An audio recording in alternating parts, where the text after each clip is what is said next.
வீட்டுல வந்து பாத்தீங்கன்னா 3 பொண் குழந்தைங்க. அவங்க பாத்தீங்கன்னா அவங்க அம்மா வந்து சின்ன வயசுல இறந்துடுறாங்க. அந்த பாப்பாவுக்கு வந்து 3 வயசு இருக்கப்ப அவங்க அம்மா இறந்துடுறாங்க. அவங்க ஃபுல் அக்கா சப்போர்ட்ல இருக்காங்க. கொஞ்ச நாள் கழிச்சு அக்கா 2 பேருக்குமே மேரேஜ் ஆயிருது. அப்பா வந்து டிரைவரா வேலைக்கு போறாரு. டிரைவர் வேலைக்கு போனாலும் அவங்க அப்பா வந்து கொடுக்குற வச்சு சரி நம்ம பாப்பாவுக்கு பணம் தராது சொல்லி அக்கா வந்து பாத்துக்கிறாங்க.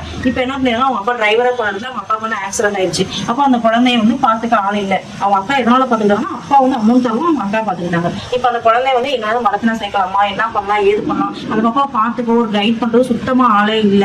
அப்ப அந்த மாதிரி குழந்தை நம்ம எப்படி ட்ரை பண்ணலாம்? வந்துட்டு என்ன வயசு இருக்கும்? இப்ப அந்த பொண்ணுக்கு வந்து 13 வயசு. இப்ப அந்த பொண்ணு எங்க இருக்கு? யாரு வீட்டுல இருக்குமா? இப்ப அவங்க அக்கா வீட்டுல தான் இருக்காங்க. இருந்தாலுமே அவங்க பயப்படுறாங்க. வேற எங்கயாவது விடலாமா, வேற ஏதாவது மடத்துல கொண்டு போய் விடலாமா அப்படின்னு அவங்க பாத்துட்டு இருக்காங்க.